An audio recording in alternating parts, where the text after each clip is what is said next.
정치 신세계샵에도 놀러오세요. @폴리월드.샵. 시민의 목소리를 증폭하는 고품격 고음질 고출력 스피커 정치 신세계 앵커를 맡고 있는 프로레슬링 세계 챔피언 김남은입니다. 네, UBC 보도부문 대표 권순욱 기자입니다. 네, 동부가 정치경제연구소 하승주입니다. 동아시아 좋아요 연구소장 윤갑입니다. 자, 오늘 야당 리포트, 자, 야당 소식을 이제 부탁드려야 될 것 같은데, 네. 자, 역시나 사나이라면 국당이겠죠? 국당이죠. 국당이죠. 남자라면 국당. 국당은요, 남자의 당입니다. 남자의 당.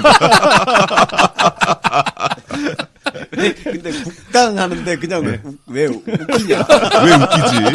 우리가 국당은 이제 진지하게 지지할 만한 정당이 아니라 그냥 희화화되는 당으로 네. 사람들 머릿속에 심어놓은 것 같습니다. 맞아요. 말만 들어도 일단은 무슨 빵 터지고 봐요. 자, 한 번 더 해주세요. 국당하면 웃겨. 네. 가피형 한 번만 더 해주세요. 국당 해주세요. 국당. 아, 근데 진짜, 짱이 아니라, 진짜 웃겨. 진짜 웃기죠. 네. 안철수. 어떻게. 큰일 났다. 어떻게. 자, 안철수 얘기부터 시작하겠습니다. 네, 너무 저는 진짜 이거 제가 뭐 맨날 놀려먹긴 하지만 늘 혼자서 생각해봐요. 안철수가 왜 그렇게 바른정당의 저자세로 나오는가. 아무리 생각해도 답이 잘 안 나오거든요. 이번 주도 엄청나게 저자세로 지금 굴고 있습니다.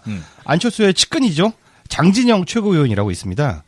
이 사람이 유승민이 지금 또 딴 데 바람을 피고 있어요. 자유한국당과 선거연대 방침을 밝혔어요. 얼마나 짜증나. 그러니까 장진영이 그럼 가만히 있지 여기서 되고서 꼭 자기 속내를 드러냅니다. 새로운 연애를 하는 중에 자꾸 옛사랑에 미련 보이는 것은 예의가 아니다라고 발끈하면서 옛사랑과 단절을 분명히 선언해야 연애할 수 있다고 경고를 했습니다. 이거 진짜 웃긴 게 이게 자기도 고자세로 나와야지 연애가 되는 거거든요. 근데 너 자꾸 왜 딴 여자한테 기웃대? 집착녀. 지금 이런 모습을 보여주고 있죠. 사나이랑 국당이니까 집착남이지. 집착남. 네네 그렇습니다. 젠더 얘기 또 함부로 하면 안 되는데. 네. 그러면서 유승민이 회의장을 나가면서 한국당과 선거연대 가능성을 열어뒀다라고 말을 하는 것은 얘들 왜 이렇게 사랑의 비유를 많이 하지? 버림받고 싶은가 봐. 뜨거운 분위기에 찬물을 끼얹는 말이었다라고 이렇게 얘기하면서 자신이 스스로 국민의당의 약자임을 분명히 하고 있다. 근데 얘네들은 언제 뜨거웠던 거야? 혼자 착각이에요, 혼자 착각. 뜨거웠던 적이 없잖아요. 네. 슬픈 사랑의 이야기를 그렇게 말하지 마세요. 이게 지금 보면은 안철수하고 유승민하고 같이 앉아가지고 따뜻한 눈빛을 주고받는 사진이 몇 장 있긴 있어요. 이런 걸 갖고서 자기는 뜨겁다고 생각하는 거고, 유승민 입장에서는 그냥 교섭을 하는 그런 정도? 네. 썸? 유승민은 폴리아모리 아니에요? 다자간 연애? 그럴 수도 있어요. 여기선 여기랑 연합하고, 여기선 여기랑 연합하고. 어장관리남이라고. 어장관리남. 네. 어장관리. 폴리아모리. 네네. 그러면, 이런 상황에 대해서, 네. 안철수는 뭐라고 합니까? 안철수가요, 부산 시의회에서 국민통합포럼 행사 뒤에 기자들과 이렇게 얘기를 했는데요. 유승민은 절대 그런 가능성에 대해서 고려하지 않는 것으로 전해 들었다. 한국당과 연대에 대해서? 예. 근데 유승민은 그렇게 말하고 다녀요. 그렇게 말하고 다니잖아요. 너무 슬퍼요. 뭘 들은 거야? 그러니까. 안철수는 그냥 정말 아무 말이나 막 해요. 그냥 예. 그 자리 모면하기 위해서. 자기 예. 소망을 유승민이가 그렇게 네. 생각해 주길 바래. 네. 자기 소망을 이렇게 얘기하는 것 같은데. 그러고 우리 김동철 원내대표께서 분명하게 말씀을 하셨어요. 자기가 안철수 대표로부터 직접 들었다. 네. 통합의 티그자도 앞으로 꺼내지 않겠다. 이렇게 말씀을 하셨어요. 그러면 김동철 원내대표가 거짓말쟁이란 말입니까? 네, 그러니까. 아니지 않습니까? 네네. 설마 우리 김동철 대표께서 그런 실없는 소리나 언론에 흘리고 다니는 그런 양아치일 리가 없지 않습니까? 이제 안철수 상태는 자신의 말을 너무 많이 뒤집어서 일일이 자기 발언의 히스토리를 기억하지 못하는 경지까지 온 게 아닌가라는 생각이 듭니다. 아니, 근데 뭐 그런 생각 하지 마시고, 뭐 말만 하면 놀리면 돼요. 그렇습니다. 네. 윤가피 님이, 지금 준비해주신 자료를 보니까, 바로 부산시의회에서 안철수 대표가, 이제 그렇게 이야기를 했을 때, 바로 그날 유승민 대표는 또 기자들과 이런 이야기를 했더라고요. 네. 자당 소속의 남경필 경기지사, 원희룡 제주도지사가 민주당과의 1대1 구도를 원하고 있다며 한국당과의 연대 의사를 재차 분명히 했다. 예, 그렇습니다. 이분이야말로 연대 네. 8단이시네. 그러네요. 아이씨, 권순옥 네. 박사 위태로운데? 연대 6, 7단. 네. 한 단 낮출게요. 네. 지금 방금 말한 멘트가 제가 간단하게 설명을 해드릴게요. 네. 지금 남경필 경기지사와 원희룡 제주도지사는 바른정당 소속입니다. 모르시는 네. 분들도 있을 수 있으니까 한번 정리해드리는데요. 민주당과 1대1 구도를 원하고 있다는 것은 무슨 뜻이냐면은 자유한국당으로 출마하겠다는 얘기나 다름이 없습니다. 그러니까 상당히 중요한 발언이 되겠죠.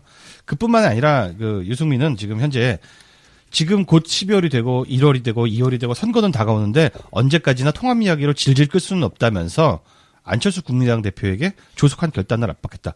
아니 안철수는 정말 최선을 다하고 있는 거예요. 이거 정말 너무 이렇게 몰아세우지 마세요. 그러니까 그 박지원이라든가 이런 사람들한테 얘기해야지 안철수는 정말 최선을 다하고 있는데 정말 얄밉게 계속 괴롭히고 있는 거예요. 그러나 이거는 사나이들의 세계 아닙니까? 국당이라면 사나이라면 국당. 네. 사나이들의 세계에서는 과정이 중요하지 않아요. 맞습니다. 안철수는 결론은 노력을 했다라고 얘기해봐야 아무 필요 없는 얘기입니다. 네. 결과로서 증명해줘야 되는 겁니다. 네. 당장 자기 한 몸 홀홀 단신이라도 바닥에 뛰어들어가는 모습을 보여줘야지. 그래야 안철수지. 그래야 사나이지. 이렇게 자당 의원들한테 국당 의원들 사이한테 질질 끌려가는 모습만 보여서는 안철수를 할 수 없죠. 네. 안철수가 근데 또 이러고 있어요. 성탄절 전후에 통합 선언을 한다는 얘기를 계속 흘리고 있는데요. 자기 마음만 앞서가는 거죠. 네. 이걸 갖고서는 유승민이 또 밟아버렸습니다. 저는 언론 보고서 처음 듣는 얘기다. 국당이 자체적으로 뭘 하려는지는 모르겠지만 뭐 자체적으로 노력하겠다는 얘기 아닌가라고 하면서 네. 폄하를 했습니다. 그러니까 너무 안철수를 허언증 환자로 몰아가고 있습니다. 저희가 그 하승주 소장님을 안철수 당대표에 대한 더러운 사랑을 하는 남자다. 이렇게 스토커 쫓아다니고 집 앞에서 기다리고 쓰레기통 뒤지면서 어디서 뭐 먹었는지 살펴보고 그런데 지금 이 추세로 가자면 네. 안철수 당대표가 유승민 당대표를 더러운 사랑하고 있는 게 아닌가라는 생각이 들거든요. 네, 그렇습니다. 근데 사실 이거 제가 여러 번 말씀드렸습니다만 양쪽 다 입장이 둘 다 절박해요. 네. 한쪽은 그 마음을 숨기고 있는 거고 한쪽은 그 마음을 다 까고 있다는 게 차이가 되겠습니다. 누가 하수고 누가 고수냐 극명하게 보여준 사례입니다. 그런데 자. 안철수랑 붙어가지고 더 하수가 되긴 쉽지 않아요. 쉽지 않죠. 네. 지하 3층에서 더 밑으로 내려가는 건 쉽지가 않다. 맞습니다. 네. 금요일 되면 지하수 나거든요. 맞습니다. 쉽지 않아요. 자, 그러면 이 각각의 속내에 대해서 지금 상황을 한번 명료하게 윤 소장님이 정리해 주셔도 좋을 것 같아요. 예. 유승민의 입장은 뭐 정리를 해보면 이거예요. 박지원계라는 용어는 없습니다. 일단 네. 박지원계라는 것은 뭐냐면은 그 자바당 합당을 반대하는 사람들은 그냥 배제하겠다. 호남파 중진들이 중심이 된 박지원계는 배제하겠다. 그리고 안철수를 계속 약올려서 압박하고 약올려서 통합을 끌고 가겠다. 그리고 왜 그럴까요? 통합을 하고 나서 주도권을 잡기 위해서 그런 겁니다. 네. 계속 저자세로 구니까 뭐 하나로 더 줄 거 아닙니까? 그걸 갖고 주도권을 확보하려는 것 같고요. 그러니까 쉽게 얘기해서 뭐 자기 밑으로 몇 석 안 돼요. 근데 국당을 통째로 또 집어삼키려는 네. 그런 것으로 보여지고요.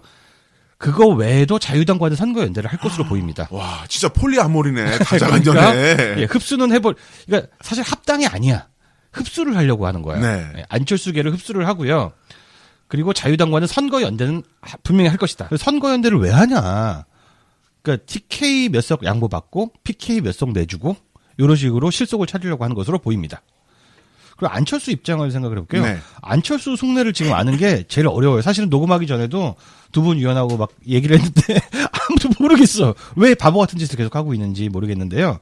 안철수는 일단 그 유승민이 갖고 있는 11석. 네. 11석밖에 안 남았어요. 바당이. 11석 중에 또 그 반 정도는 그 자당으로 흡수될 가능성이 굉장히 높거든요. 그러니까 67석을 먹으려고 하는 거예요. 근데 그러기 위해서는 그 국당 39석의 반 정도를 벌어야 됩니다. 그 속내를 알 수가 없는 거죠. 이 계산이 도움이 안 되는 것 같은데. 그래서 제가 이제 궁리하다가 생각한 게 아마 이런 게 아닐까.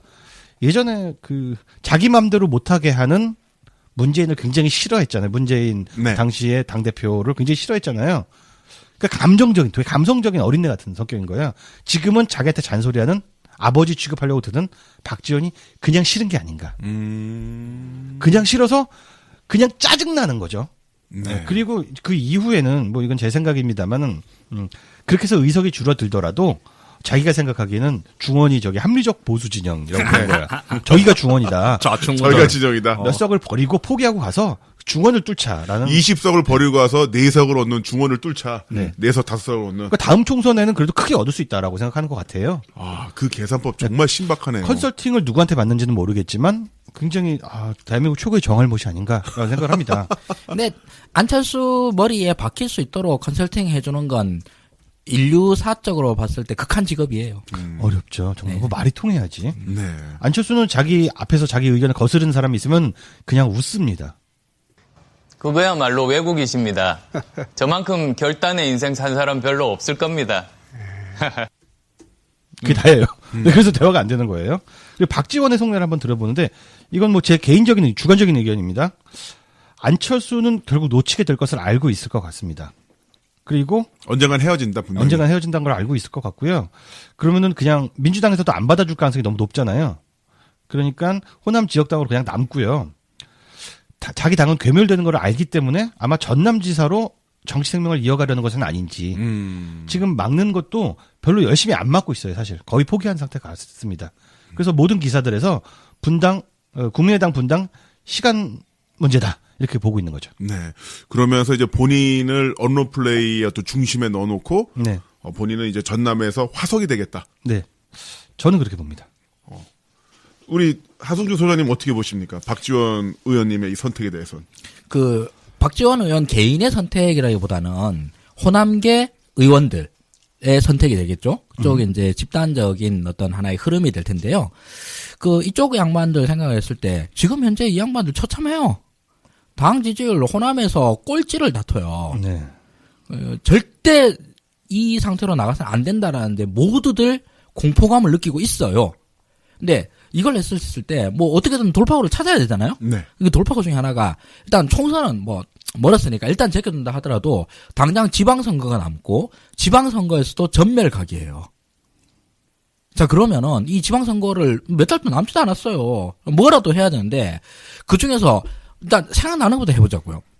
현재 당대표 안철수예요. 내가 만약에 어디 뭐 광주 어느 지역구 의원이다 손치는데 안철수 당대표를 데리고 지방선거를 치른다라는 상상을 머릿속에서 해봐요. 막막하네요. 네. 그래서 안철수가 막 지원 유세 나와요. 안 왔으면 좋겠네요. 예. 네. 뭐 광주 어디 뭐 시장. 뭐, 서로 양보하고. 뭐 순천 시장, 뭐 어디 뭐 아래목 시장, 윗목 시장 이런데 막 지원 유세 나온다 생각을 해봐요.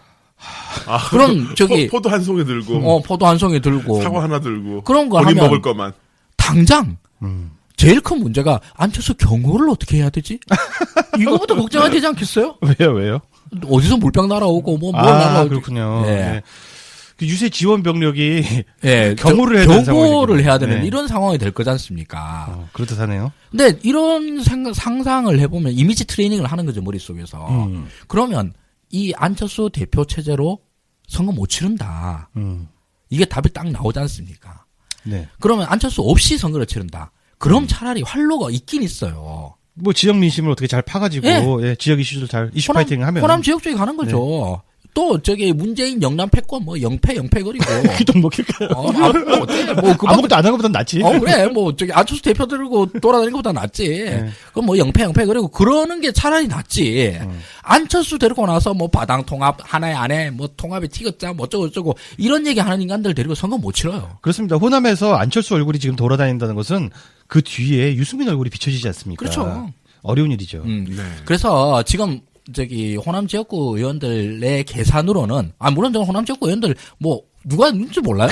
누가 있는지 모르고 그러는데 알아야 논평할 수 있는 건 아닙니다. 내가 만약 호남 지역구 의원이다 그러면은 일단 그 안철수를 떼놓으려고 어떤 식으로 떼놓으려고 야 바당 가 차라리 가 차라리 가는 게 낫다.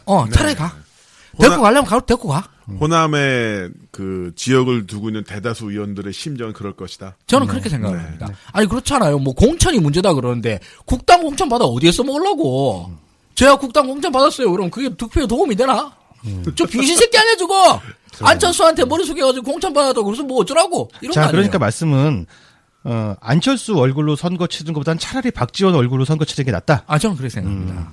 박지원 얼굴로 한다고 그러면 그나마 한 번에 성공의 경험이 있잖아요. 영패 하던 네. 거. 문재인 영남 패권 이런 걸로라도 뭐 써먹을 거라도 있지. 안철수는 뭘 할 거예요, 그게. 새 정치 할 거예요? 진짜 막막하네요. 네. 근데 박지원 얘기 한마디만 더 하면 박지원이 요즘은 영패를 안 써요. 네. 그 뭘 갖고 하냐면 우리는 문재인 정권을 도와줘야 됩니다. 이런 이야기를 하면서 그렇죠. 지소를 그렇죠. 치르고 생각하니까 지금 대통령께서 한미 정상회담을 어느 때보다도 성공을 시켰습니다. 그거 역시 또 깝깝한 데가 있네요. 네, 그렇죠. 아무리 민주당 의원들이 더 문재인 민주당 정권을 출마자들이 지지할 것 같으면 더 잘 돕겠지. 깝깝한 선거네요. 문재인 당을 찍지 뭐하러 박지원 당을 찍어. 아, 재밌다. 자, 그러면 우리가 네. 안철수 당대표의 컨설팅을 좀 해주면 어떨까요? 그 유승민 당대표의 연애를 어떻게 해야 성공적으로 마무리할 수 있는지. 이건 그냥 제가 연애 얘기를 한번 해볼게요. 연애. 얘기입니다. 네. 자기가 정말 좋아하는 상대가 있으면요. 그 사람과 언제라도 헤어질 수 있다는 각오로 연애에 임해야 됩니다. 특히 연애 초반기에는. 네. 저 사람 없이 난 못 살아라고 생각하는 순간 그게 잘못하면 스토킹으로 변합니다. 그게 정답입니다. 네. 근데 이미 스토킹으로 가신 것 같은데요. 지금이라도 그러니까 이럴 때일수록 나 뭐 얘 없어도 돼. 그러니까 전 그러면은 다른 사람도 좀 만나면서 그 집착을 좀 수그러뜨려야 다시 동등한 연애가 시작될 수 있어요. 다른 사람이면 홍준표 당대표. 대한애국당 됐어요. 답 없네. 조원희, 아니 그냥 박지원, 변희재 그냥 씨. 박지원을 잘 모시든가. 뭐 추미애 당대표랑 사실 만날 일은 없을 것 같고. 네. 그건 우리가 반대하고요. 사실은 이렇게 얘기할 수 있을 것 같아요. 바른정당이 연대나 통합할 마음이 없다면 난 차라리 민주당으로 돌아가서 문재인 정부 성공시키는 이익을 담당하겠다라는 멘트를 만약에 뱉었다고 쳐봅시다. 그러면 이거 유승민 입장에서는 덜컹 심쿵하죠 진짜. 네. 네. 그런 것도 방법일 수 있죠. 네. 정치란 건 그렇게 유들유들하게 하는 거거든. 근데 배지도 없는데 더불어민주당 온다고 해봤자 뭐. 예. 네. 그러니까 이게 사실 제가 안철수 얘기를 하면 계속 희화화하고 놀리고 뭐 공격하고 뭐 이러는 너무 심했어요. 게 있는데 서운하겠다. 그러니까 서운하겠다 진짜. 이 질문 이제 따뜻한 말 좀 해주세요. 연말이니까 한마디 해주세요. 우리 안철수에게 바당과의 통합을 성공시킬 수 있는 컨설팅 방안이 뭐냐? 이 질문에 대해서는 정말 제 진심과 네. 전력을 다해서 모든 제 글 통해서 끌어올려서. 네. 끌어올려서 컨설팅 해드리고 싶어요. 네. 진짜 정말 진심이에요. 그러니까. 너네들 정말 끝까지 정치 생명 계속 이어나갔으면 좋겠어. 그러니까 빨리 얘기하세요. 빨리 얘기해 좀. 답이 안 보이는 또. 이 얘기하면서 시간을 벌고 있었어. 그러니까. 사실 그게 지금 정말 그래요. 근데 안철수는 여태까지 했던 짓을 생각했을 때 최악으로 비참한 정책 최후를 맞이하는 게 당연하다 생각을 하지만 그러나 계속 남아있는 것도 저는 사실 바래요. 남아 있는 걸 바라니까 우리가 이런 얘기를 하는 거죠. 그렇죠. 정말 정치공학적으로 이 새끼만큼 좋은 소재거리도 없고 이렇게 바보 노릇 해줘가지고 네. 정치에서 웃음을 주는 캐릭터도 없고 네. 이 삭막한 정치판을 얼마나 재밌게 해줘. 오아시스. 네. 고마운 존재지. 네. 그렇습니다. 자, 그야말로 의미원 가득 넘치는 안철수 당대표 되시겠고요. 피톤치드가 폼 피톤치드가 나와. 매력 뿜뿜. 매력 뿜뿜. 자, 그리고 국민의당 또 하나의 그 다크호스 계시잖아요. 박주원. 네. 예, 이 양반 어떻게 되고 있습니까? 우리 지난 뉴스, 지지난 코너에서 계속 얘기한 게, 박주원 군이 당원권이 정지되고 완전히 국당이 버릴 것 같이 얘기가 나왔잖아요. 네. 근데 당무위가 실제로 열렸어요. 그리고 지도부가 모여가지고 박주원 징계권을 논의를 했습니다. 네. 근데 징계안이 각하됐습니다. 어머나. 왜요? 그 이유가 되게 웃겨요. 왜? 당원 이전에 벌어진 일을 갖고 이제 와서 어떻게 징계하냐고. 그 첫 주에 일어났던 분위기가 완전히 상반되죠? 네. 네. 그러면서 당기 윤리 심판원에 확 넘겨버렸습니다. 야, 얘네들 지금 노골적으로 어차피 분당될 거니까 무슨 징계야. 얘 또 안철수 사람이잖아. 비상징계가 당연히 이렇게 들어갈 줄 알았는데요. 안철수 걔가 호남 포기했다는 소리예요. 네네. 이 당무위 인사들이라는 사람들이 이제 우리가 알아야 될 게 지금 국민의당 지도부는요, 전반적으로 친한계의 인사들이거든요. 네. 이게 진짜 이해가 안 되는데 친한계니까 더더욱 박지원 꼬리를 잘라야 되잖아요. 근데 그냥 냅둔 거예요. 정무적 판단을 안 하고 있다. 이거 당이 완전히 마비된 거 아닌가? 귀찮아서 각하시켰나? 정확한 이유를 좀 알 수가 없습니다. 더 웃긴 거는 뭐냐면요. 제가 지지자 저희 잘 안 놀리잖아요, 지지자들은. 네. 근데 이 안철수 지지자들은 드디어 놀릴 때가 왔습니다. 네. 당사 앞에서 이거 이 얘기하면 안 믿으실 것 같은데? 박주원 최고위원님 당신을 믿습니다. 사랑합니다. 헐. 이런 피켓과 플래카드를 들고서 네. 박 전 최고위원 징계 반대 시위를 벌이기도 했다는 겁니다. 근데 발음을 잘해야 돼. 네. 박지원, 박주원. 박주원. 제가 혀가 좀 짧습니다. 네. 네. 아니 뭐 믿으세요. 사랑하세요. 누가 뭐래나. 네. 뭐 괜찮아요. 아름다운 사랑하세요. 이건 딱 뭐 박근혜 대통령 당신을 믿습니다. 뭐 네. 이렇게 시위하는 걸 본 것 같은데. 네. 그러니까 이 박사모들조차도 대한애국당 세력조차도 박근혜는 실드 치는데요. 최순실 실드는 안 칩니다. 최순실 실드는 안 치는 거죠, 그러니까. 네. 네, 네. 근데 안철수 지지자들은 지금 박주원 최고위원 실드를 치고 있습니다. 위에서 오다 떨어졌을 수도 있죠. 뭐 무슨 오대? 아니 이 추운 겨울날 피켓까지 준비해서 당사 앞에서 시위를 하는 자발적으로 보기 어렵다. 자발적일 수도 있고 오더가 떨어질 수도 있는데 전 차라리 오더라고 얘기를 해도 얘기가 된다는 거죠. 그래요? 어떤 의미가 있을까요? 박주원을 왜 실드를 칠까요? 박지원 실드를 치는 게 아니죠. 호남 애들 약 올리는 거죠. 호남 애들 떨어져 나가라고? 네, 호남 지역구 약 올리는 거죠. 근데 그 정도까지 정무적인 판단할 정도로 내밀하게 음모론이 오갈 수 있는 상태일까, 지금? 이건 음모론이 아니라 그냥 어떤 전략이 오갈 수 있는 상태일까요? 이거는 그냥 당내 역학관계에 있는 건데 저는 아까 카페님이 얘기했었던 것처럼 그냥 안철수의 마인드로는 호남이 싫은 거야, 그냥 지금은. 예, 맞습니다. 호남이 싫은 거고 네. 쟤네들이 하는 건 뭐든지 다 딴죽을 걸고 싶은 거예요. 네. 근데 저쪽 애들이 박지원 최고위원이 밀고 사건을 갖고 왈왈 거리니까 그게 또 싫은 거야. 그 말씀이 약간 좀 저는 일리가 있다고 보는 게 얼마 전에 안철수가 이런 얘기를 했어요. 여당은 다당제를 싫어한다. 나는 여당이 싫어하는 일을 할 거다. 따라서 다당제를 계속 추진할 거다. 야구를 지른 건데 본인만 야구는 그런 상황이 일어나지 않습니까? 그렇죠. 지금도 마찬가지인 것 같아요. 박주원 가지고선 이제 호남 중진들이 분노를 우글우글 일으키니까 네. 그럼 박지원 화이팅 피켓 들고 나가면 어떨까?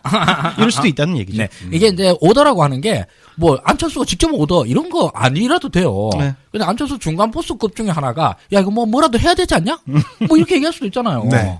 뭐 이렇게 얘기를 해가지고 뭐 여기 뭐 피켓팅 하는데 뭐 말이 필요하나 대여섯 명 있으면 되는 거 아니에요. 그리고 피켓팅 준비할 때 뭐 문구 뭘로 쓸까요? 이렇게 해.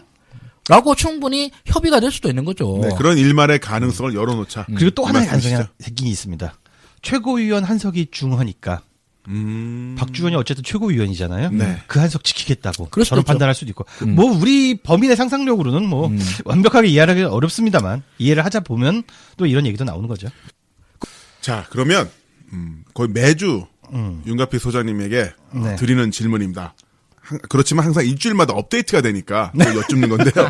자유당, 네. 바른정당, 국당, 네. 이 정계 개편 현재 상황 업데이트 해주시죠.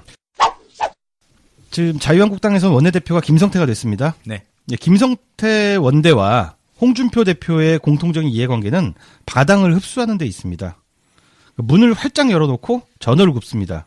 그 바당에 집 나간 며느리들을 몇 명이나 들어올 것인가. 근데 제 생각에는 말이죠. 한 5-6명 남고 다 전화 먹으러 가지 않을까 싶습니다. 아니 11명에서 5명은 반이야. 네, 반 정도. 네. 그래서 안철수가 지금 사실 국당의 대주주인인데도 불구하고 더 많은 의석을 자기가 확보하고 있음에도 불구하고 유승민 밑으로 들어갈 건 거의 뭐 확실시 된다고 볼 수 있을 것 같고요. 그리고 국당은 아마도 민주당에서 안 받아주는 이상은 확실한 지역 정당의 길로 가다가 다음 총선에서 사라지지 않을까 싶습니다. 네. 그러면 핵심은 그 원내 교섭단체가 누가 되느냐가 되는데요. 이 부분은 어떻게 될까요? 국당이 39명. 네. 그리고 바당이 현재 11명. 근데 이제 정계 개편이 일어나면서 자유당이 나머지를 흡수하기 때문에 5-6명을 흡수하기 때문에 네. 어떻게 되냐면은 39명에다가 11명을 더하면 한 50명이 됩니다. 네. 그래서 2개의 교섭단체가 만들어지지 않을까 싶고요. 한쪽 그러니까 국당 지금 현재 국당 그리고 바당 한쪽에서 대단한 원심력을 만들기는 어려울 것 같아요. 그래서 어정쩡하게 둘 다 교섭단체가 되지 않을까 싶기도 하고요. 네. 다당제의 꿈은 계속 이루어가겠네요. 예, 그렇습니다. 당은 계속 많아질 겁니다. 채세표 부대라듯이. 네. 예, 이게 여기서 또 약간 고려해야 될 점이 있는데 원내 교섭단체는 굉장히 중요해요. 그렇죠. 정당 보조금을 왕창 받을 수 있는, 땡겨올 수 있는 주체가 되기도 하고, 그 다음에 국회 일정들을 갖다가 논의하고 등등등 있습니다. 네. 네, 원내 교섭단체와 정당은 대부분 일치하지만 원내 교섭단체와 정당이 같은 게 아니거든요. 원내 교섭단체는 정당과 상관없이 이루어져요. 네, 다른 당 사람들끼리도 서로 교섭단체를 만들 수가 그렇죠. 있거든요. 네. 그러니까 당대당 예를 들면 뭐 정의당과 뭐 국당 뭐 내부의 일부 인사들이 합쳐서 이런 것도 가능하고요.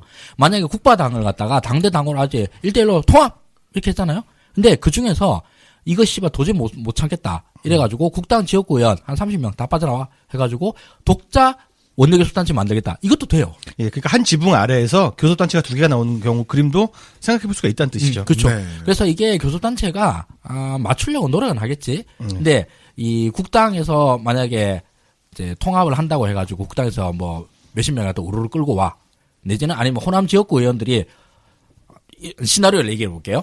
호남 지역구 의원들이 씨발 도저히 못 참겠네. 우리 탈당 해가지고 우르르 탈당해. 근데 저기 비례는 탈당을 못 하잖아요. 그래서 비례가 질질질 끌려가가지고 안철수 때문에 할 수 없이 이제 바당이랑 합당을 해. 합당은 했는데 이 국당 내 지역구 의원들이 씨발 쪽팔려서 못 살겠다. 이래가지고 나와 이 정당의 통합 정당의 국바당 통합 정당의 교섭단체 참여 안 할 수 있어요. 네, 그럼 그렇게 엿먹이는 방법이 있죠. 예. 그러면 여기서 국당 저 지역 비례가 또 꽤 많잖아요. 얘네들이 후루룩 나와버리면은 여기서 당연히 원내교섭단체가 될 줄 알고 했는데 안 될 수도 있다. 이게 깨질 수도 있어요. 서로 그런 수를 또 쓸 수도 있겠군요. 네. 이제 국당 비례 중에서도 안철수한테 학대는 인간들 많거든요. 나와가지고 차라리 이 박지원계로 갖다 붙지 너희랑 같이 못하겠다. 라고 하는 수도 있습니다. 근데 안철수가 지금 현재 네. 또 새로운 히든 카드가 있습니다. 히든 카드요. 예. 누굽니까? 히든 카드가 누구냐면은 손학규. 어머나. 예, 정가 예측으로는 그 양당 합당했을 때 대표를 손학규로 꽂아 넣으려는 구상을 갖고 있는 것 같습니다. 안철수가. 왜? 자기 얼굴로는 호남 중진들이 안 따라오니까 손학규 얼굴을 세워서 따라가게 만들고 자신은 뒤에서 상황 노릇을 하려는 그런 의지가 있습니다. 근데 손학규가 진짜 웃겨요. 항상 아무 영향력도 없는데 여의도에서는 영향력이 있다고 믿고요. 언론에서는 영향력이 있는 것처럼 취급해주고요. 네. 본인도 영향력이 있다고 믿는데 실제로는 되는 것도 아무것도 없는 거. 네. 이게 또 손학규라고 볼 수 있겠죠. 네. 그 제대로 안 되는 이유 중에 하나는 그 타이밍의 손학규라고. 그렇죠. 손학규 네. 의원님께서 뭔가 나타나기만 하면 빅뉴스가 터지거든요. 네, 그렇습니다. 그래서 그분의 모든 뉴스가 다 묻혀버려요. 네. 안철수가 정 잘하려면 이것도 알고 있을 텐데. 그래서 제가 한번 정리를 해봤습니다. 네. 2016년 10월 20일 바로 그때 정계 복귀 선언을 했어요. 그 강진에서 2년간 토굴 생활하시다가 서울에 올라오셔서 국회 정론관에서 2년간의 강진 생활을 담은 책 강진일기를 들어보면서 정치 경제 세판짜기에 저의 모든 것을 바치기에 이 자리에 섰다. 네. 이를 위해 모든 것을 내려놓겠다. 국회의원, 장관, 도지사, 당대표를 하며 얻은 모든 기득권과 당적도 버리겠다. 이렇게 선언하셨는데 3일 뒤에 최순실 태블릿 PC가 언론에 보도되면서 최순실 국정농단 박근혜 게이트가 세상을 떠들썩하게 만들면서 이제 탄핵 정국으로 급가속 돌입을 하죠. 책 괜히 썼어요? 2년간 이날을 기다리면서 농사 지었는데. 그러니까요. 자, 그리고 2017년 2월 17일, 바로 올해 초죠. 네. 국민의당에 입당을 했습니다. 입당을 하면서 손학규 이제 페이스북에 어떻게 올랐냐면, 오늘 국민의당 공식 입당식을 가졌습니다. 네. 국민의당 집권을 위해서 신발끈을 조여매고 새로운 마음으로 다시 출발하겠습니다. 저 손학규가 반드시 승리하겠습니다라고 했는데 그런데요? 언론에 뉴스가 나왔는데 실시간 검색어에 전혀 오르지 못했어요. 왜냐? 이날 새벽 삼성 이재용이 구속됐거든요. 신발끈 괜히 조여맸네요? 그렇죠. 네. 그러면서 이제 난리가 났었고요. 또 바로 이제 한 달 뒤에 광화문 세종대왕상 앞에서 대선 출마 선언을 했어요. 그러면서 제7공화국을 열겠다. 이렇게 말씀을 하셨는데 바로 이날 이런 사건이 터졌습니다. 국방부 연결합니다. 네, 북한이 오늘 새벽 동해상으로 탄도미사일을 발사하며 무력 시위를 벌였습니다. 합동참모본부는 북한이 오늘 새벽 5시 55분쯤 평안남도 숙천 일대에서 동해상으로 탄도미사일 한 발을 발사했다고 발표했습니다. 명종송이 바늘귀를 뀌어도 대단히 정확한 데 대하여 대만족을 표시하시면서 네, 북한이 미사일을 쐈습니다. 네. 네. 저런 그래서 저런. 이 네. 뉴스가 또 다 묻혔죠. 네. 만덕산의 저주. 네. 하필 그런 사람을 당대표로 세우겠다니. 아, 그래서 저는 하나 말씀드리고 싶은 게 있습니다. 이제는 우리가 좀 손학규님을 네. 보살펴야 됩니다. 그렇죠. 소중한 야권의 자산이잖아요. 우리라도 다루도록 합시다. 그래서 이분이 오셔서 뭔가 발표를 하거나 하실 때 전 국민들, 특히나 우리 정치 신세계, 정치 고관여층 여러분들은 자중해 주십시오. 네. 댓글도 달지 마시고, 자, 팟캐스트 듣지 마시고, 혹시라도 어떤 그 나비 효과로서 사건, 사고가 손학규 대표님의, 손학규 전 의원님의 어떤 진로에 영향 끼칠 수가 있으니까 우리 좀 자중하자. 이 말씀 드리고 싶네요. 네. 참. 제가 2016년도 이때 초부터 이제 팟캐스트를 했었는데, 그때 이제 나는 친노다라는 방송을 했었어요. 근데 그러면서 나름 하나의 코너로 이주의 뜬금포라고 인물을 정했는데, 한 3주 정했는데 3주 연속으로 계속 손학규가 당선이 되더라고. 와가지고 그냥 맨날 뜬금없는 소리를 해. 아무도 찾지도 않는데 지 혼자 뭘 하겠다는 뭐 산신령 같은 소리만 하고 그래가지고 굉장히 뜬금없다 싶었었는데, 근데 이제 손학규를 뭐 당대표를 하겠다고? 뭐 하고 싶으면 하는데, 근데 이 점에서는 약간 좀 각 잡고 좀 깔 필요가 있을 것 같습니다. 손학규는 지난 탄핵 정국 시절에 굉장히 반동적인 모습을 보여왔습니다. 그렇죠. 그리고 그 반동적인 모습을 통해서 한국 정치사에 굉장히 나쁜 영향을 끼쳐온 사람입니다. 이 사람은 한때 야권에 머물렀으나 여야권을 뭐 두루두루 했지만서도 정치인으로서 정말 심각하고 중요한 사태 때에 굉장히 반동적인 모습을 통해 가지고 한국 정치에 굉장히 나쁜 영향을 끼친 사람입니다. 다 그런 반동적인 태도, 애매모호한 태도들이 일관성이 있죠. 기회주의적인 태도로 몸값을 올리는 그런 태도입니다. 근데 그런 것도 폭망했잖아요. 네. 항상 망했고요. 특히나 지난 총선 때 거의 모든 대한민국 정당에서 카드를, 물론 더불어민주당 당적도 갖고 있었기 때문에 더민주에서 손을 내밀었는데 모른 척했고, 그 결과 가만히만 있었거나 그렇죠. 아니면 더민주 유세를 뭐 적극적으로 지원했더라면 나름대로 그 선수도 있으니까 굉장히 자기 지분을 가질 수 있었던. 더불어민주당 망할 줄 알고 도망간 거였잖아. 네, 당적도 갖고 있는 상태에서. 그러니까. 근데 전통 민주당 지지 오래 하신 분들 중에는 손학규 좀 깔려고 그러면은 딱 나오면서 이런 말씀하시는 분들이 아직도 많아요. 손학규는 그래도 업적이 많고 민주당의 자산이다. 저 사람만큼은 까면 안 된다라고 말하는 사람들도 많이 있습니다. 네, 지금 그건 뭐 10년 전 얘기하는 것이고. 국민의당 자산이니까. 그러니까요. 안철수 당대표와 함께 소중히 여겨주셨으면 합니다. 국민의당 당원일걸요, 아직도 아마.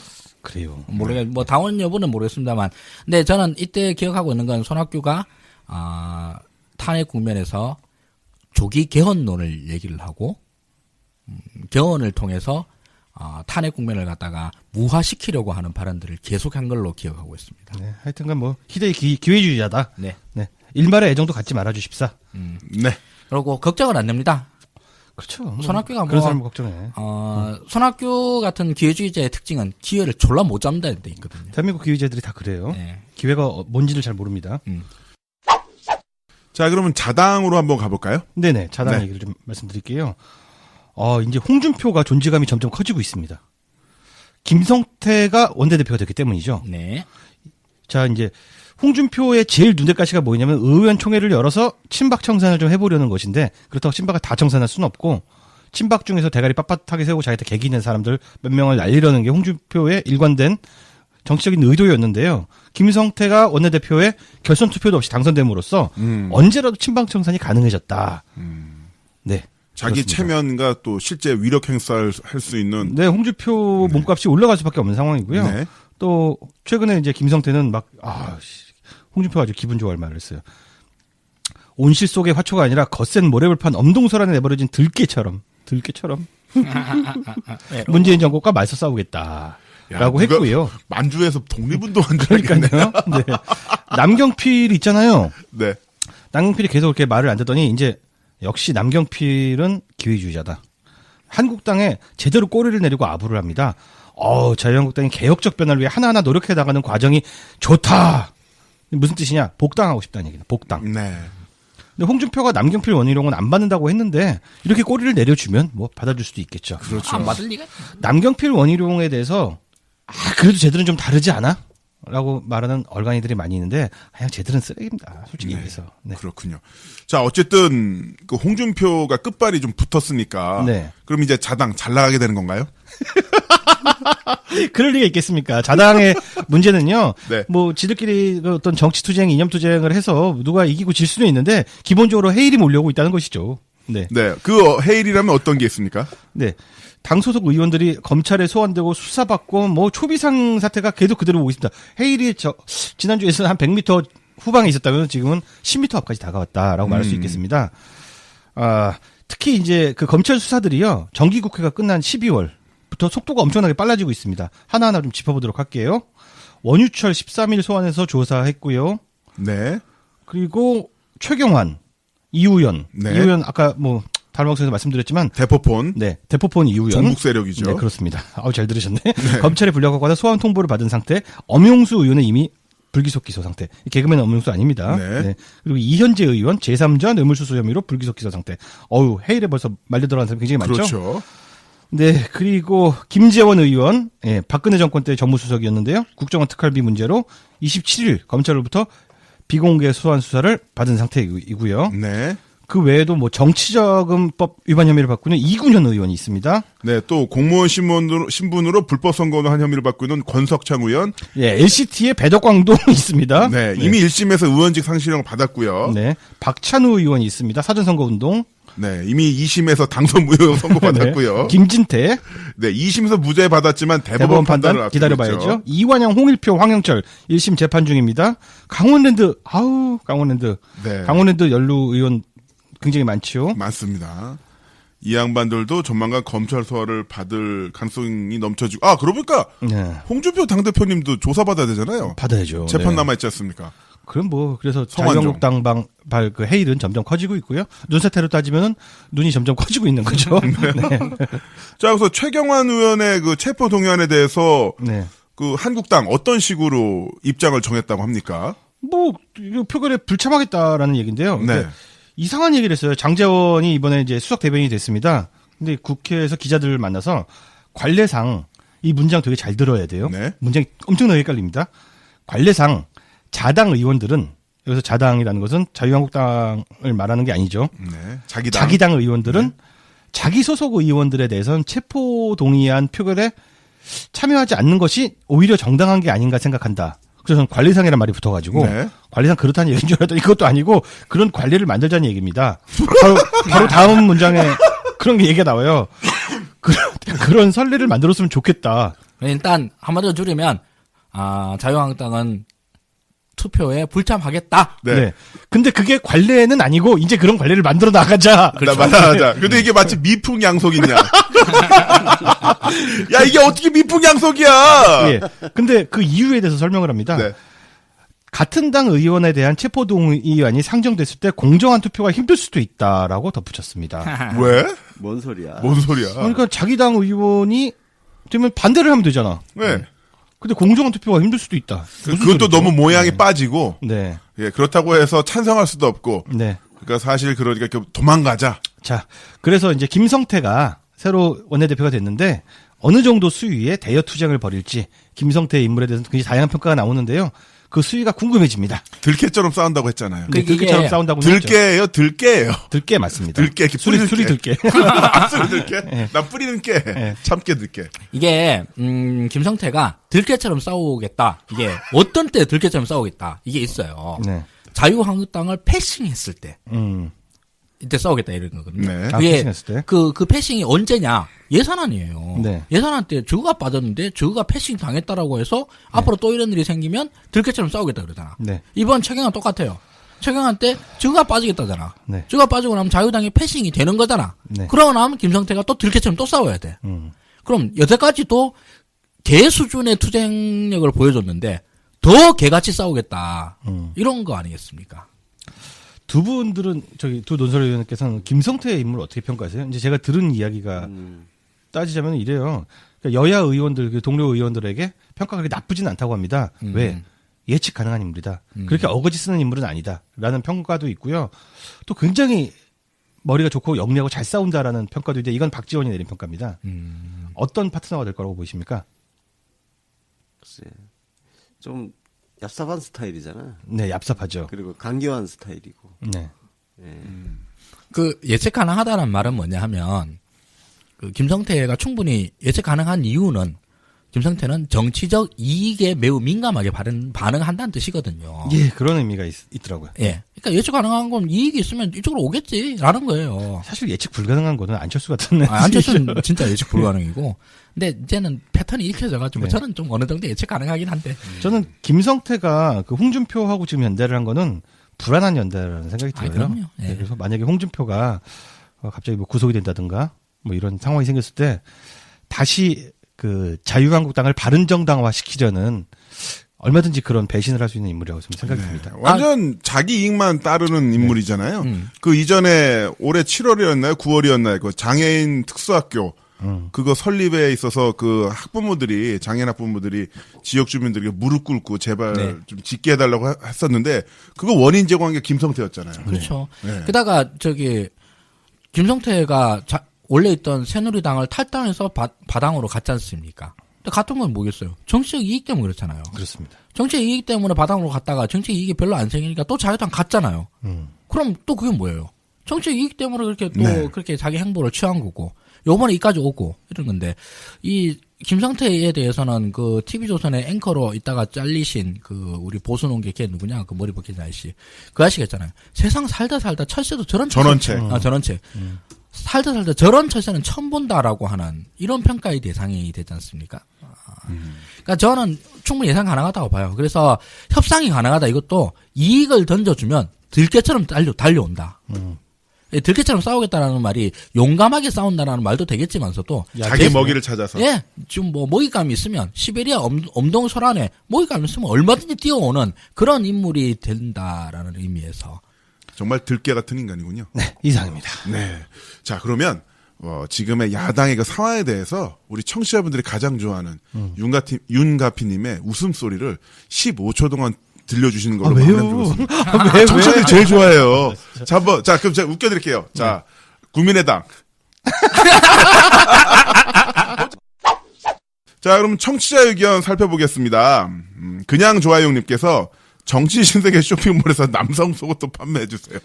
이 문장이 상당히 좀 약간 불순한데요. 왜 그러냐면 남성 속옷 도라고 하니까 마치 지금 여성 속옷을 팔고 있는 것처럼 보이지 않습니까? 네. 안 팔고 있습니다. 네. 네. 평등하게 안 팔겠습니다. 언더웨어는 취급 예정이 네, 없습니까? 없습니다. 네. 자, 김주성님께서는 학생 때 락밴드 좋아한 이후로는 딱히 뭐에 빠진 적이 없었는데 지금은 정치인 문 프레지던트의 덕후가 되어 있습니다.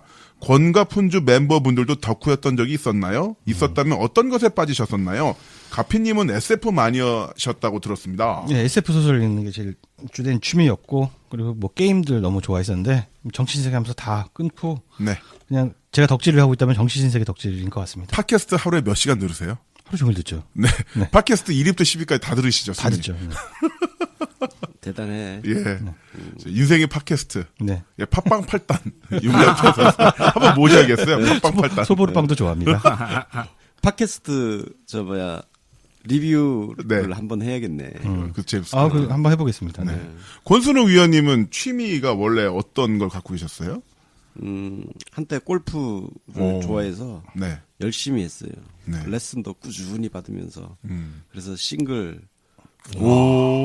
수준으로 이제 치기도 하고 그런데 진짜 좋아하던 취미는 정치와 그 철학 관련된 역사서, 철학책 이런 거 읽는 거 한때 정말 집중적으로 했습니다. 네. 지금 우리 UBC 스튜디오에 있는 이 책들 거의 다 정치와 관련된 책이거든요. 이거 다 제가 읽은 책입니다. 네. 정치 덕후. 네. 그러시군요. 하 소장님은요? 저는 뭐 게임 좋아했고 그놈의 게임 때문에 40까지 떨어졌더라. 게임 때문에 40 떨어지고. 네, 뭐 그런 거였고 특별히 뭐 덕질 않은 내용은 별로 없는 것 같습니다. 야만적인 앨리스님, 저는 정치 신세계를 사랑하고 내부 모두의 열렬한 팬입니다. 방송은 1시간이지만 준비하시는 기간은 길 것 같아요. 이렇게 공짜로 방송을 듣고 있는데 패널분들 용돈은 넉넉히 버시는 것인지 궁금하고 걱정도 됩니다. 이왕이면 좋아하는 일 하시면서 이 방송으로 돈도 좀 버셨으면 좋겠어요. 그건 불가능한가요? 그리고 이메일이나 멘션, 댓글 말고 패널분들에게 손편지를 쓸 수 있는 방법은 없을까요? 돈 버는 방법이 있습니다. 순위가 딱 한 칸만 올라가면 쓸 수 같아요. 딱 한 칸만 올려주세요. 한 칸만 올라가면 바로 위에 네. 우리 좀 층간소음 때문에 고생하고 있는데 위층이 조금 그래요. 좀 그렇거든요. 그래서 한 칸 올라가면 저희가 조용히 살겠습니다. 예, 저희도 조용히 살 테니까 한 칸만 위로 올려버려 주십시오. 손편지는 그리고 정치 신세계 샵에 있는 맨 아래에 있는 주소 그쪽으로 보내주시면은 제가 잘 배달하도록 하겠습니다. 네.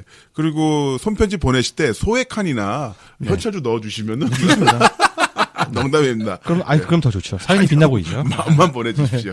예, 자, 고맙습니다. 다음 명량님. 정치신세계 266 문구로소리 헌정 콘서트는 파스텔 라운지 미식가요 작곡가 홍정수 출연. 음악적으로 EBS 공감 스페이스 수준의 고퀄러티에 옥사마이 구박에도 굴하지 않는 김남훈 윤가피의 개그가 장렬하는 역대급 재밌는 방송임. 운전하면서 듣다가 길 놓쳐서 지각했을 정도. 네, 잘 들어주셨다니 감사합니다. 제 생각에는 이제 재생수가 다른 에피보다 잘 안 나와서요. 이제 폐지각입니다. 음방이 우리가 상당히 고퀄로 만들었다 싶었는데. 네, 폐지각입니다. 자, 러브 마이 문님께서는 정말 길게 적어주셔서 좀 읽어드리겠습니다. 올해 필수 건강검진 일정 때문에 그 송년행사 공개방송 말씀하신 것 같아요. 그거 못 가서 너무나 아쉽습니다. 생산 영상 기대도 되겠죠? 하셨는데 생산 영상 유튜브에 올라와 있으니까 봐주시면 되겠고요. 자, 두 번째 네, 나무님 정신에서 대화력 기쁩니다. 청춘기계도 잼나요. 정말 고맙습니다. 그리고 귀요미 가피님 실제 만나서 대화해보고 싶은 개그감이에요. 아이디어 뱅크 역할 하시고 게시판 댓글도 위트 있어 너무 좋아요. 하성주 소장님 예전에 종종 초대 손님으로 오실 때부터 말씀도 잘하시고 논리적이고 귀에 쏙쏙 들어와서 좋아했는데 정말 케미가 너무 끝내줘서 정말 든든합니다. 매력 있는 웃음소리 앞으로도 좋은 활약 기대할게요 라고 하셨고요. 고맙습니다. 네, 그리고 우리 욱사마 권안드레아님 눈웃음 호탕하면서도 귀여운 미소를 가지셨는데 언제쯤 이런 밝은 목소리와 얼굴만 볼 수 있는 때가 올까요? 예, 지난 뉴스 신세계 공개 방송 때 이미 3년치 웃음을 쓰셨기 때문에 당분간 욕만 할 겁니다. 이런 답변도 요구하셨어요. 네. 먹방 콘텐츠 할 건지 안 할 건지 답변 좀 달라라고 말씀하셨는데 어떻게 하실 거예요? 합시다. 네. 우리 정치신세계 유튜브 채널에서 먹방 한번 하죠. 그리고 우리 전에 옥사마께서 갑자기 긴급하게 게릴라성으로 그 유튜브 라이브 하셨잖아요. 네. 그 한 달에 2번이라도 좀 정례화 시키면 안 되겠냐 이런 얘기가 많습니다. 예. 아니 이제 하고 싶긴 해요. 근데 이게 타이밍을 언제로 잡을지가 사실 내가 요즘 돌아가는 생활 패턴을 보면 월화수목금 일 계속 일하잖아요. 네. 일요일 녹음 준비하느라고 토요일도 반밖에 못 쉬고. 사실 권순욱 위원님 제가 얼마 전에 보험 서류 때문에 그 주민등록 등본을 떼어보니까 본적지가 팟빵 서버로 돼 있더라고요. 뭔 소리야? 거기서 살고 있어. 사람이 나오진 않잖아. 근데 저희가 말씀해 주신 것들 저희도 좀 해보고 싶거든요. 그래서 연말은 좀 힘들 것 같고 연초에 한번 시도를 해보도록 하겠습니다. 유튜브를 통해서. 윤가피 소장님이 주신 아이디어도 있어요. 무슨 축구 게임 중계를 해보자고. 네. 그것도 정말 재밌을 것 같아요. 네. 야구 게임입니다. 야구 게임이군요. 네. 자, 이런 여러분들의 의견을 다 고이고이 담아서 저희가 전달해드리는 그런 방송이 되도록 노력하겠습니다. 많은 의견 정말 감사드리고요. 자, 여기서 인사드릴까요, 그러면? 네. 아니, 저기서 인사드리죠. 네. 저기서 인사드리죠. 네. 이러면 되게 미치겠다. 시민의 목소리를 증폭하는 고품격 고음질 고출력 스피커 정치의 신세계 김남훈, 하승주, 권순욱, 윤가피였습니다. 감사합니다. 감사합니다.